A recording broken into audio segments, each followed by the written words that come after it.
नमस्कार दर्शकबिन, विशेष गरेर नेकपा माओवादी केन्द्रका अध्यक्ष प्रचण्ड जो सत्ता घटकका एकजना महत्त्वपूर्ण नेता पनि हुनुहुन्छ, उहाँले एउटा पत्ता फ्याँक्नु भएको छ कि स्थानीय निर्वाचनभन्दा पहिला सङ्घीय संसदको निर्वाचन गरौँ भनेर।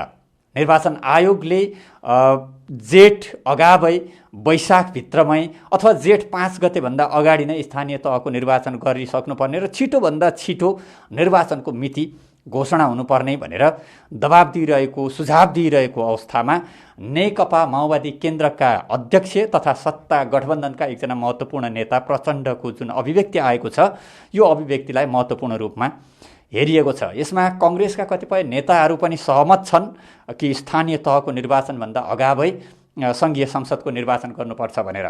तर कङ्ग्रेसमा मिश्रित धारणा छ। कतिपय नेताहरूले भने यसरी जानु हुँदैन, संविधान र कानुनमा जुन व्यवस्था छ सोही व्यवस्था अनुरूप जानुपर्छ भनेर कतिपय नेताहरूले भनिरहेका छन्। यसरी कङ्ग्रेसमा मिश्रित अवधारणा छ र एमालेका कतिपय नेताहरूले भने यदि एकसाथ सङ्घ, प्रदेश र स्थानीय तहको गर्न सक्ने हो र वैशाख जेठकै बिचमा गर्न सक्ने हो भने त्यो प्रस्तावमा छलफल हुन सक्छ भन्ने प्रतिक्रिया दिइरहेका छन्। यसमा थप नेकपा एमालेको प्रतिक्रिया के हो, कसरी अगाडि बढ्छ एमालेसँग राष्ट्रिय सहमति नगरेर कुनै पनि तहको निर्वाचन गर्न सम्भव किन पनि छैन भने नेकपा एमाले प्रमुख प्रतिपक्षी दल हुनुका अतिरिक्त सङ्घीय संसदको सबैभन्दा ठुलो दल पनि हो, यो देशको सबैभन्दा ठुलो दल पनि हो।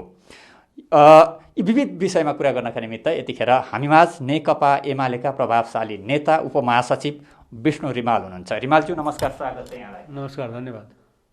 एमालेका पनि कतिपय नेताहरूले यदि एकसाथ गर्ने हो भने र वैशाख जेठ भित्रै गर्ने हो, छिटोभन्दा छिटो गर्ने हो भने 3 तहको गर्ने गरी हामी छलफल अगाडि बढाउन सक्छौँ, तर अन्य विषयमा चाहिँ छलफल हुन सक्दैन भन्ने धारणा राखिरहनु भएको रहेछ। अनि एमालेको धारणा त्यसलाई अलिकति ठिक ढङ्गले बुझौँ। एमालेको अहिलेको धारणा के हो भने संविधान, कानुन र नियमले दिएको विधिलाई तलमाथि पारेर कुनै पनि विकल्पमा हामी जान सक्दैनौँ। त्यो भनेको कुरा के हो भने यो जेठको 5 गते मध्यरातबाट चाहिँ स्थानीय तह खाली हुन्छ। स्थानीय जहाँबाट जनताले घर दैलोबाट सेवा पाउने, सरकारको सेवा पाउने भनेको थियो, त्यो खाली हुन्छ। त्यसलाई खाली नगर्ने गरी कुनै पनि प्रस्ताव आउँछ भने त सोध्न सकिने कुरा भयो। तर त्यो के आएका कुराहरू चाहिँ भरपर्दा छन् र भन्ने चाहिँ बारेमा जिज्ञासा हाम्रो एमालेको सबै नेताहरूको हो। उहाँहरूले संविधानको हवाला दिइरहनु भएको छ, तपाईँको म्याद सकिएको 6 महिना पछिसम्मका लागि भनेर। म पनि संविधानकै हवाला दिइरहेको छु। उहाँहरूले संविधानको एउटा धारा टेक्नु भएको छ 225 टेकेर त्यसमा चाहिँ म्याद सकिएको 6 महिना भनेको छ भन्ने तर्क दिइरहनु भएको छ। धारा 225ले प्रस्तावना धारा 214, 215, 216लाई त खारेज गर्न सक्दैन नि। हामीले जे कुरा बोलिरहेका छौँ, किन 73 सालमा यो निर्वाचन सम्बन्धी कानुन पनि बनेको त त्यही धारा हेरेर हो नि। त्यस कारणले गर्दा जुन कुरा चाहिँ संविधानको धाराले स्पष्ट भनेको छ त्यसलाई उल्लङ्घन गरेर त्यसमा अथवा दुविधा भरे, ल कोही नेताहरूलाई दुविधा भरे भन्ने हिसाबले त्यसलाई उल्लङ्घन गर्ने हक त कसैलाई छैन नि त। त्यस कारणले गर्दाखेरि चाहिँ अहिले मुखमा आएको स्थानीय तहको चुनाव चाहिँ नगरौँ। त्यसपछि आफैले उहाँहरूले चाहिँ हामीलाई प्रतिगामी भनी होइन, आरोपित गरी सजिलो भयो है तपाईँहरूलाई बोल्नु। भएकै कुरा यही त। गएको साल 13 महिना अगाडि त हामीले त्यो जनादेशले काम गर्दैन भनेको थियौँ नि। त्यतिखेर त उहाँहरूले मुद्दा हालिहाली सेटिङ मिलाइ प्रतिनिधि सभाको 1 दिन समय रहे पनि त्यसलाई त्योभन्दा अगाडि चाहिँ गर्न पाइँदैन चुनाव भनेर भन्नुहुनु भएन। र अब कसरी गर्नुहुन्छ उहाँहरूले? कुन कानुन, कुन विधि, कुन संविधान अनुसार गर्नुहुन्छ? अदालतको फैसला त त्यही होला। त्यो फैसलामा चाहिँ गठबन्धनका नेताहरूको चाहिँ भनाइ के हो? त्यो त हामीले केही पनि पाएका छैनौँ नि अहिलेसम्म। त्यसो हुँदाखेरि स्थानीय तहको गर्नै पर्ने चुनाव नगर्ने, अनि त्यसको अर्को चाहिँ नगरे नि, अहिले नगरे नि हुने चुनाव चाहिँ गर्ने भन्नुको अर्थ कुनै पनि चुनाव नगर्ने भन्ने उहाँहरूको निष्कर्ष हो। र उहाँहरू कुन बाटोमा जान खोज्दै हुनुहुन्छ भने यो स्थानीय तहको चुनाव नगर्ने बाटोबाट संविधानलाई पहल पार्ने, संविधानलाई पहल पारेर यो संविधानलाई बेकाम बनाउने योजनामा लाग्दै हुनुहुन्छ उहाँहरू। उहाँहरूको योजना भनेको सारमा चाहिँ सङ्घीय लोकतान्त्रिक गणतन्त्रलाई लडाइदिने योजना हो। त्यसमा एमाले कसरी सहमत हुन्छ र? यसो गरौँ न, अब यदि नेपाली काङ्ग्रेस अथवा सत्ता गठबन्धनका दलहरूको बिचमा एउटा छलफल होला, सहमति होला र सो सहमतिको आधारमा तपाईँहरूसँग पनि छलफल होला। कम्तीमा तपाईँहरू बिचको संवादहीनता टुटेको छ। प्रधानमन्त्रीले, पूर्व प्रधानमन्त्री तपाईँहरूका अध्यक्षलाई भेट्नु भएको छ। त्यो भेटघाटमा पनि केही सहमतिहरू भएको छ, जुन कुरो बाहिर आएको छैन भन्ने कुराहरू पनि बाहिर आइराखेका छन् यतिखेर। त्यसपछि कुनै प्रस्ताव लिएर आउनुभयो, मानिलिउँ सङ्घको पहिला गरौँ अथवा 3 तहकै एकसाथ गरौँ भन्ने प्रस्ताव आयो भने तपाईँहरूको अडान के हुन्छ? त्यो अवस्था पहिलो कुरा मिलेर सहमति भएर नियम कानुन र संविधानलाई उल्लङ्घन गर्न त सकिँदैन नि। निर्वाचन गर्नुको लागि निर्वाचन आयोगले 120 दिन चाहिन्छ भनेको छ। अस्ति निर्वाचन आयोगले सर्वदलीय बैठक डाक्दाखेरि के भनेको थियो भने हामीलाई चाहिने 120 दिन हो। हामीले वैशाखको 14 गतेले प्रस्ताव गरेका थियौँ पहिलो चरणको चुनावको। अब त्यो 120 दिन नपुग्ने भयो। माघको पहिलो हप्तामा यदि चाहिँ निर्वाचन घोषणा गरिएन भने 100 दिनमा चित्त बुझाउनु पर्ने हुन्छ हामीले। त्योभन्दा उता टाइम नै छैन। त्यस कारणले गर्दाखेरि चाहिँ निर्वाचन चाहिँ घोषणा गरियोस् भने निर्वाचन आयोगकै भनाइ यो त हाम्रो भनाइ होइन नि। निर्वाचन आयोगले त्यही भनेको छ होइन, अफिसियल्ली भनेको छ। अनि निर्वाचन आयोगले अर्को के भनेको छ भने कुनै पनि हिसाबले विकल्प के त स्थानीय तहको म्याच सिद्धियो भने विकल्प भने चुनाव बाहेक केही पनि छैन। त्यो अर्कालाई जिम्मा दिनु पनि सकिँदैन, त्यसकोलाई म्याद थप्न पनि सकिँदैन भनेर उसले आफैले भनेको छ। निर्वाचन आयोगले भनेको कुरा त हामीले मान्न पर्यो नि। यदि यही बाटोमा जाने हो भने तपाईँले सङ्घको अथवा चाहिँ प्रदेशको चुनाव गर्नको लागि पनि 120 दिन भन्ने त चाहिने होला। त्यसको तयारी त निर्वाचन आयोगले केही पनि गरेको छैन। भइहाल्छ नि, हामी मिलिमिली गरौँ न, जहिले गरे नि हुन्छ भन्ने कुरो त हुँदैन नि त। घर व्यवहारको कुरो मिलिमिली गर्न सकेला, मित्रताको कुरो मिलिमिली गर्न सकेला। होइन, यही अवधिभित्र 3 तहको निर्वाचन एकसाथ, यही अवधि भन्दा कसरी सक्नुहुन्छ तपाईँहरूले भने स्थानीय तहलाई 100 दिन नपुग्ने भइसक्यो। सङ्घ र प्रदेशलाई कसरी उहाँहरूले दिन पुर्याउनुहुन्छ कि सङ्घ र प्रदेशलाई चाहिँ 20 दिनमा गर्न सकिन्छ? सकिन्न नि। यो प्रस्ताव कुन आशयबाट आएको होला तपाईँलाई के लाग्छ? मैले अघि नै भने उहाँहरूलाई स्थानीय तहको चुनाव गर्नु नै छैन, गर्ने आँट पनि छैन, जित्छु भन्ने विश्वास पनि छैन।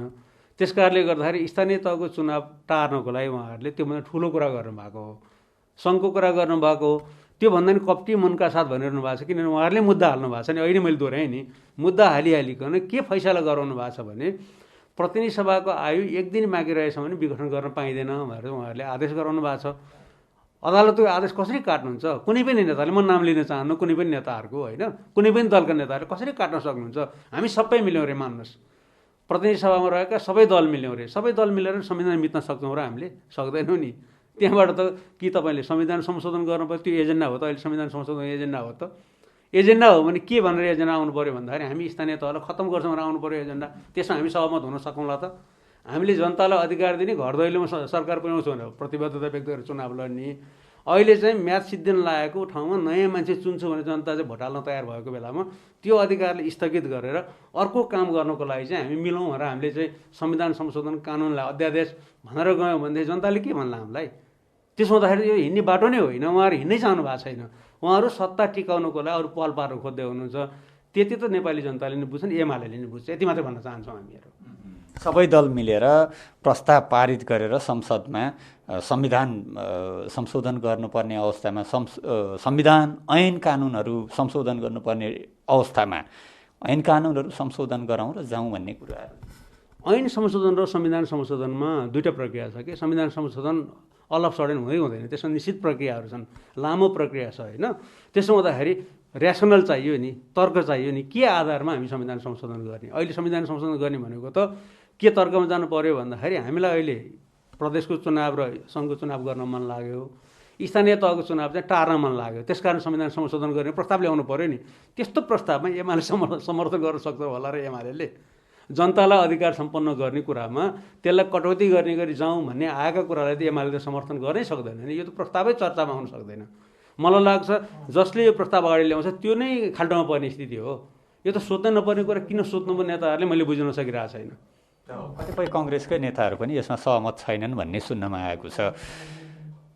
अस्तिको बैठकमा प्रधानमन्त्री र पूर्व प्रधानमन्त्रीको बिचमा जुन भेटघाट भयो र गोप्य राखियो, रहस्यमय राखियो अहिलेसम्म, त्यहाँ केही न केही सहमति भएको छ भनेर भन्न थालिएको छ। तपाईँलाई जानकारी त होला, भन्न मिल्छ के सहमति भएको? मैले नै अन्दाज गर्ने हो, किनभने अरू त्यहाँभन्दा बढी 2 जना नेताले एक्लै गरेका कुरामा पार्टीका कुनै पनि नेता कार्यकर्ताले बयान लिने कुरा रहेन। पार्टीले दिनुपर्ने जानकारी दुवै नेताले आफ्नो तरिकाले दिइहाल्नुहुन्छ। उहाँहरूको बिचको सहमति भने डेमोक्रेसीले बलियो बनाउने नै भन्ने होला डेमोक्रेसी बलियो बनाउनलाई सबभन्दा पहिलो तह भने त स्थानीय तहको चुनावै गर्न पर्यो नि। यस्तो पवित्र उद्देश्यलाई, यस्तो पवित्र चाहिँ चाहनालाई किन चाहिँ गोप्य राखियो होला तपाईँलाई? बाहिर एउटा त आइसक्यो नि, बाहिर त एउटा आइसक्यो नि, आएन र? बाहिर के आयो भन्दाखेरि तपाईँहरूकै मिडियाले नि केरी गरेर सुनेको छु मैले। 54 सालमा भएको चुनाव 59 सालमा म्याद सकियो। त्यसमा कसले कसलाई उकासेर शेरबहादुरजीलाई, अहिलेको प्रधानमन्त्रीज्यूलाई चाहिँ म्याद नथप्नको लागि चाहिँ प्रेरित गरे। त्यसको परिणाम हामीले चाहिँ लोकतन्त्र चाहिँ धरापमा परेको, स्वयं अहिलेको प्रधानमन्त्री असक्षम भन्ने चाहिँ ट्याग भिराइएको र बदनाम भएको स्थिति हामीले भोग्यौँ। र 74 सालमा 20 वर्षपछि मात्र चुनाव भयो, यो स्थिति दोहोऱ्याउनु हुन्न भनेर भन्नुभयो भन्ने त आएको हो नि, होइन? बाहिर आएछ नि। यो त पवित्रै कुरा हो। पवित्र कुरा त बाहिर आइसकेको छ। यस्तो पवित्र कुरा बाहिर आइसकेपछि फेरि उही 59 सालकै बाटो हिँड्न चाहिँ त्यो पनि अनुमानै हो। होइन, बाहिर आएको कुरा यो अनुमान त अनुमानै त हो नि। जब दुईजना नेताले भनेको कुराहरू उहाँहरूले पब्लिकली भन्नुहुन्न, त्यसलाई त हामीले त अनुमानै त गर्नु पऱ्यो नि। सबै कुरा भन्न त जरुरी भएन नि। भनेको एमाले अब जस्तो सुकै प्रस्ताव आए पनि उहाँहरूको नीति एमाले फकाउने छ भन्ने सुन्नमा आएको छ। जस्तो सुकै प्रस्ताव आए पनि टस्का मस हुँदैन एमाले। एमालेको एउटा बटम लाइन भनेको के हो भने भएको नियम कानुनलाई उल्लङ्घन गर्न पाइँदैन। अहिलेको नियम कानुन र संविधानले के भन्छ भने आउने जेठको 6 गते नयाँ कार्यकारिणीले पदभार गर्न पाउनुपर्छ स्थानीय तहमा, होइन? त्यतिलाई सुनिश्चित गर्ने गरी अरू कुनै प्रस्ताव आउँछ भने छलफल गर्न सक्छौँ हामी, नसक्ने कुरा होइन। उहाँहरूलाई लाग्यो एमाले 13 महिना अगाडि भनेको कुरो अहिले चाहिँ लागू गर्नुपर्छ भने उहाँलाई लाग्यो भने ठिक छ नि त, 6 गतेपछि गर्नलाई छलफल के बिग्रियो त? जेठ 6 गते स्थानीय तहका साथीहरूलाई पुनर्बहाली गरौँ, पदबहाली गरौँ निर्वाचित गरेर, त्यसपछि गरौँ, के बिग्रेर? अथवा वैशाखमै चुनाव गर्नको लागि पनि निर्वाचन आयोग तयार छ भने निर्वाचन आयोगले सोध्नु पर्यो। मेरो आफ्नो बुझाइमा त स्थानीय तहको चुनावलाई 120 दिन चाहिनेमा 100 दिन मात्रै हो, साह्रै अप्ठ्यारो पऱ्यो भने उहाँहरूले त्यहाँ राख्नु भएको छ। अनि कुन दिन चुनाव गर्ने हो त? यो जेठ 5 गते स्थानीय तहमा नयाँ प्रतिनिधिलाई पदबहाली गराउने कुरालाई ओझेलमा पार्नको लागि, त्यसलाई चाहिँ खण्डित गर्नको लागि ल्याइएको होइन भने त उहाँहरूले यसलाई सोध्नु पर्दैन र? मेरो चाहिँ भनाइ त्यो हो। त्यस कारणले गर्दा जस्तो सुकै भन्ने होइन, एउटै सुकै त्यो एउटा शर्त के हो भन्दाखेरि स्थानीय तहको चुनाव हुनु पर्यो। होइन, तपाईँहरूलाई त फाइदा नै हुने खालको छ। तपाईँहरूले दाबी गरे अनुसार यदि जनमत तपाईँहरूको पक्षमा छ भने फेरि छिट्टै सरकारमा आउन पाउनुहुन्छ, सङ्घीय सरकारमा फेरि तपाईँको पार्टीको प्रधानमन्त्री बन्नुहुन्छ, तपाईँहरूको सरकार बन्छ। त्यस्तो फाइदाको चिज आइरहेको छ, त्यस्तो फाइदाको प्रस्ताव आइरहेको छ, किन लत्याउनुहुन्छ? मिलेर गए भइगयो नि भने। एमाले पार्टी नबुझ्नेहरूलाई तपाईँको यो प्रश्न अलि रमाइलो लाग्न सक्छ। एमाले पार्टी जहिले पनि विधिको पक्षमा रहेको पार्टी हो। हामीले पहिला प्रतिनिधि सभाको चुनाव गरौँ, त्यसो अरू गरौँ भनेका थियौँ। त्यो बेलाको गठबन्धनले पहिला स्थानीय तहको चुनाव गर्यो। त्यो सिस्टम त बसायो नि, होइन? अब त्यसको पालो त त्यसै गरी जान्छ। अगाडि हामीले 13 महिना अगाडि यो जनादेशले काम गर्ने भने उहाँहरूले मान्नु भएन। नमाने मात्रै होइन, उहाँहरूले हामीलाई आरोपितै गर्नुभयो, बदनामै गर्नुभयो। अब यो स्थितिमा हामी हिँड्ने बाटो के रहेछ? अब त बिस्तारै बिर्सिन थाले है। होइन, बिर्सिनै परेन नि। उहाँहरूले भनेको कुरा त लेखेका कुरा छन् नि त, होइन? हामीले त परमादेशबाट आएको सरकारले विस्थापित गर्दाखेरि हामी आफूलाई त लोकतान्त्रिक हुँदै पनि प्रतिगामी भन्ने ट्याग बोकेर बाहिर निक्लिया छौँ नि त। जनताले त्यो देखिरहेछ नि त। सत्य कुरा के हो त? अब त मूल्याङ्कन गर्ने बेला आयो नि। कानुनले संविधानले भनेको चुनाव चाहिँ नगर्ने, डेमोक्रेसीको दुहाई दिनले जरा जुन हो डेमोक्रेसीको जरा त्यसलाई चाहिँ उखाल्न खोज्ने, अनि माथि छानाको कुरा गर्ने भने त कुनै हिसाबले नै मुलुकलाई फाइदा हुने कुरा होइन। अहिले ल ठिक छ, एमालेलाई लाभै लाभ हुने रहेछ अरे, ल गठबन्धनले पुरै हार्ने रहेछ अरे। 165 सिटमा चाहिँ 100 सिटै एमालेले जित्ने रहेछ अरे, होइन? हाम्रो पपुलर भोट जस्तातस्तै रहेकोले हामीले चाहिँ 275 सिट ल्याउने रहेछौँ अरे। हाम्रै अध्यक्षज्यू प्रधानमन्त्री हुने रहेछ भने पनि भोलि त्यहाँ नियम कानुन मिचेर डेमोक्रेसीलाई पल पार्यो भने त्यसको जवाफ कसले दिन्छ? एमाले त्यसको जवाफ दिन तयार छ नि। हिजोका दिनमा हामी अहिले पनि भनिरहेका छौँ अदालतले गरेको निर्णय गलत छ, तर निर्णय भएकोले मानेका छौँ। हामीलाई लगाएको आरोप 16 आना झुटा छ, त्यो आरोपलाई हामीले खण्डन गरिरहेका छौँ। र डेमोक्रेसी ठिक ल्याउने बाटो एमाले जे भनेको छ त्यही बाटो भनेर भनिरहेको छौँ नि। हामी त हाम्रै कुरा भनिरहेका छौँ सधैँभरि, र हामीले टेक्ने बाटो अहिले जे कानुन छ संशोधन नभएपछि त्यसलाई मानेर जाने हो नि। अहिलेको जे ऐन छ त्यसलाई नै मानेर जाने हो। अब अनावश्यक ढङ्गले संविधानलाई चलाउँछु भन्ने, अनावश्यक ढङ्गले कानुनलाई फेर्छु भन्ने, अध्यादेशबाट चलाउँछु भन्ने कुरा आयो भने त एमाले कसरी मान्न सक्छ र? एमाले त एउटा पार्टी रह्यो जसले चाहिँ नियम कानुन संविधानको जगेर्ना गर्ने भयो। अरू त पल पार्ने भए। मलाई अलिअलि आश काङ्ग्रेसको छ, काङ्ग्रेस के गर्छ हेरौँ। अब काङ्ग्रेसमा मिश्रित अवधारणा छ भन्ने सुन्नमा आएको छ। ठिक हो, अब मैले पनि सुनिरहेको छु। अब कङ्ग्रेसको अहिले चाहिँ अङ्ग्रेजी लिटमस टेस्ट भन्छ नि, होइन? उहाँको सही अग्नि परीक्षा हुँदैछ कङ्ग्रेसको। उहाँ डेमोक्रेसीको पक्षमा हो कि होइन? 2-3वटा चाहिँ कालखण्डहरू छन् कङ्ग्रेससँग जोडिएका नकारात्मक कालखण्डहरू। बिपी कोइरालाले 2/3 बहुमत लिएर आएर चाहिँ पहिलो निर्वाचित प्रधानमन्त्री बन्नुभयो। त्यो बेलाको राजासित कुरा मिलेन, सत्ता नै उहाँले सुम्पेर जानुपर्ने स्थिति आयो। गिरिजाबाबुले पनि आफ्नो बहुमतको सरकारलाई टिकाउन सक्नु भएन। शेरबहादुरजीको पालामा आउँदा त स्थानीय तह पनि खारेज गरेर असक्षम भन्ने चाहिँ ट्याग बोकेर जानुपर्ने स्थिति आयो। यो जम्मै कुराले क्लियर गर्ने बेला अहिले काङ्ग्रेसको होइन र नपाउने प्रधानमन्त्री पद उहाँहरूले पाउनु भएको छ अदालतको परामर्शबाट। त्यसलाई सदुपयोग गर्नु पर्यो नि।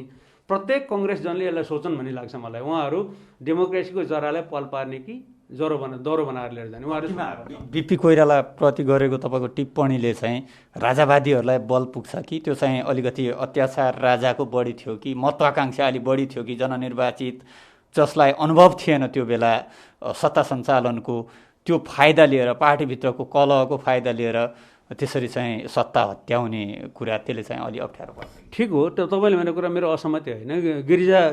बिपी कोइरालाले डेमोक्रेसीको विरुद्ध काम गर्नुभयो मैले भनेकै छैन नि त। उहाँ त पहिलो निर्वाचित प्रधानमन्त्री हुनुहुन्थ्यो हाम्रो देशको होइन।